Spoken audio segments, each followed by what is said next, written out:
Shadow's gaze. Understanding who and what is manifesting you, there is a silence deeper than solitude, and in that silence something moves. You felt it, a strange pull in the midst of your routine, a disturbance in the emotional fabric of your world. It is not mere coincidence. It is not even fate as you know it. When a dark chosen one begins to manifest you, the energy does not knock, it invades. And yet, it is never violent. It's often exquisitely precise, like a sacred mirror seeking its counterpart. Contrary to mainstream assumptions, a dark chosen one is not necessarily evil. Darkness, in spiritual philosophy, is not the enemy of light, but its necessary complement. A dark chosen one is someone who has been chosen by higher forces or karmic necessities to navigate spiritual truths through pain, shadow, disruption, and depth. They are alchemists of inner suffering, those who've walked through the fire without becoming ashes. They often carry deep ancestral burdens, karmic residues, or transdimensional memories, and yet, their presence feels oddly magnetic. They do not just live life-ease. They weave destinies. To be manifested by a dark chosen one is not to be possessed or manipulated. It is to be summoned energetically into their field, not for entertainment or control, but because your soul contains something unresolved, matching their frequency. Like attracts like, but with a twist, you may be the final key to their transformation, or they may be the catalyst that awakens your sleeping wounds. This is not romantic. It is spiritual surgery. It is karma knocking. When a dark chosen one is manifesting you, you won't necessarily see obvious signs. Instead, the signs are encoded in your emotions, your thoughts, your resistance, and your sudden longing to break or build something within. You'll start to dream more vividly. You'll feel watched not by eyes, but by fate itself. You may even encounter strange synchronicities, symbols of shadow, or déjà vu moments that feel like unfinished contracts. Click subscribe to this channel to get more profound spiritual lessons. Echoes of shadow, why you? Why now? If a dark chosen one is manifesting you, it's never by accident, and yet it defies the logic your mind clings to. The question isn't why are they drawn to me, but rather what dormant truth in me have I forgotten that only their presence can awaken. The universe does not permit idle convergence between vibrational beings of such polarity unless something within you carries a resonance that matches their unresolved chaos.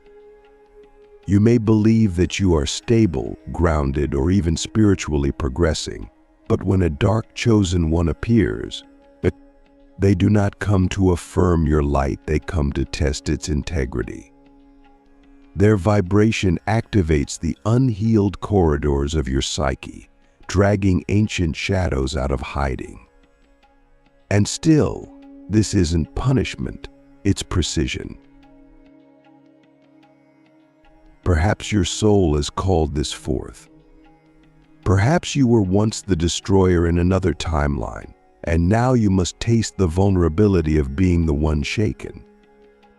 Or maybe this manifestation is a karmic invitation to finally resolve a loop that your ancestral line has repeated for centuries. The dark chosen one might carry your mirror, not a reflection of who you are, but of who you pretend not to be. Their magnetism does not seek affection, it seeks truth. And it will unearth every false identity you've been clinging to, especially those you've mistaken for strength. If you feel them in your dreams, If you sense them during moments of collapse or unexplained clarity, if their name or energy stirs something primal in you, pause. Not out of fear, but out of reverence. This isn't a soul tie, it's a soul equation.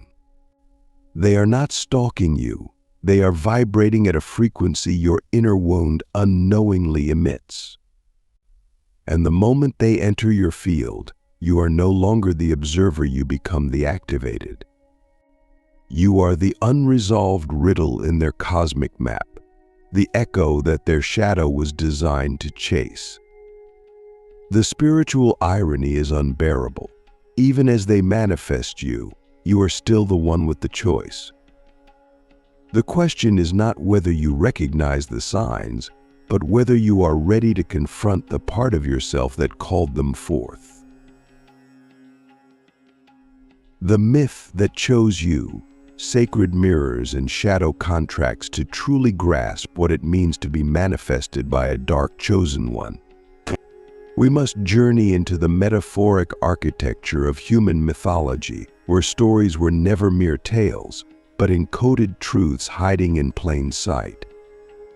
Think of Hades and Persephone, not as a myth of abduction, but as a soul agreement between shadow and seed, winter and rebirth.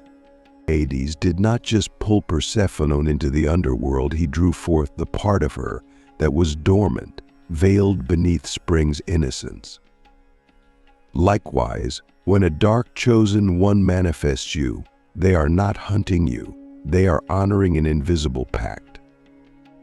You are not a victim, you are a participant in a spiritual drama far older than your name. In the Sufi tradition, they speak of the beloved not just as beauty, but as fire, chaos, even destruction, the kind that purifies. You are the moth, not because you are weak, but because you seek the flame that reminds you what burns away can never be the truth of you. Or consider Carl Jung's archetype of the shadow when it appears in others. It is not their darkness that terrifies you, but the unintegrated aspect of your own. The dark chosen one is often the embodied shadow, not of the world, but of your psyche. When they appear, they do not do so as villains or saviors, but as catalysts. Just as in Taoist philosophy, where yin does not oppose yang but completes it, their manifestation is not an interruption of your journey, it is the continuation of it by other, less gentle means.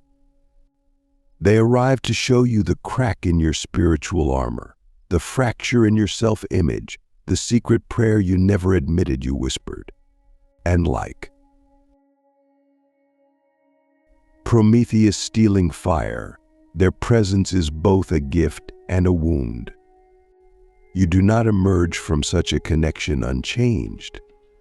You emerge revealed. That is why the signs are not always pleasant. They may come as emotional turbulence, as intuitive warnings disguised as dreams, or as a gravitational pull you cannot explain. But behind each of these signs is a cosmic echo. You called this into being. Whether to end a karmic loop or to open a new spiritual timeline, you and the dark chosen one are players in an ancient script whose ink is energy, not ink, and whose truth is whispered only in silence. Now that we've unearthed the deeper spiritual mechanics behind being manifested by a dark chosen one, we must pause not to conclude, but to reflect. Because if these signs stirred something in you, it's likely they didn't teach you anything new. They simply confirmed what your soul already knew, but your ego wasn't ready to admit.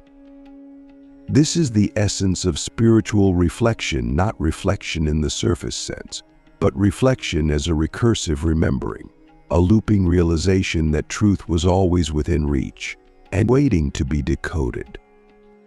Let's ask honestly, have the signs in your life been coincidences or encrypted summons?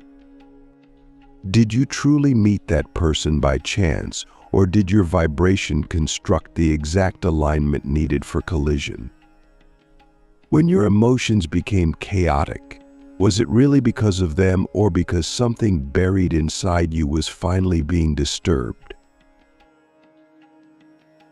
These questions are not accusations, they are invitations.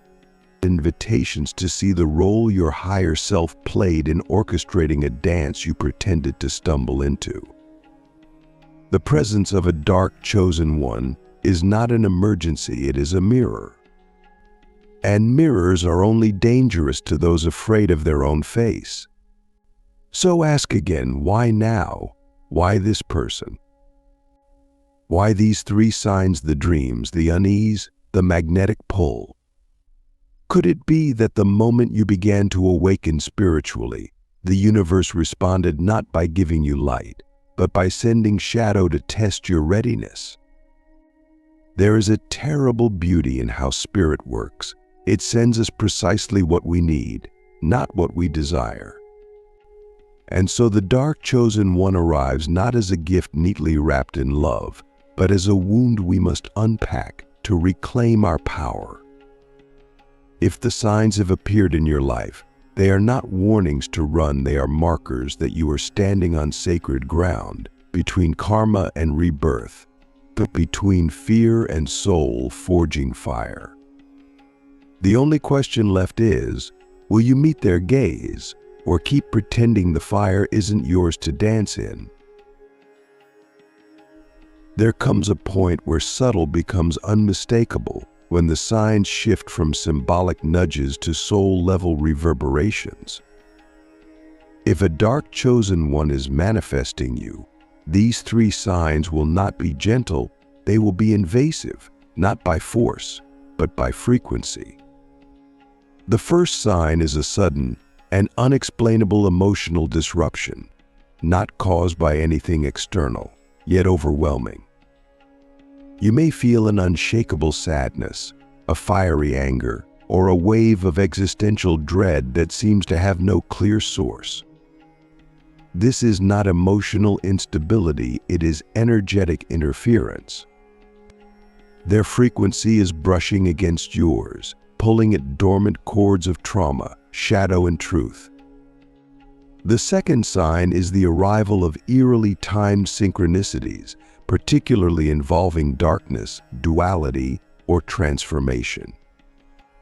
You begin to see symbols: snakes, broken mirrors, eclipses, eyes in dreams, flickering lights that seem random until they start clustering. These are not accidents. They are encrypted signatures from the energetic realm, warnings and invitations at once. The third and most haunting sign is the feeling of being watched not by a person, but by something ancient, familiar, and unfinished. You sense their energy around you even when they are not physically present. You think about them without reason. You speak their name in silence, and when you try to detach, something stronger than longing pulls you back, not for romance, but for reckoning. It feels like a contract written before time, resurfacing for review. The spiritual mind knows what the rational mind denies. You are being activated as a karmic node in their journey, and they in yours. These signs are not simply things that happen to you, they are messages from you, from your soul self, signaling that you've reached a threshold. Whether you cross it blindly, courageously, or not at all, is your decision. But once you see these signs, you cannot unsee them. The question becomes painfully clear: will you ignore the fire or enter it willingly, knowing it does not burn, but reveals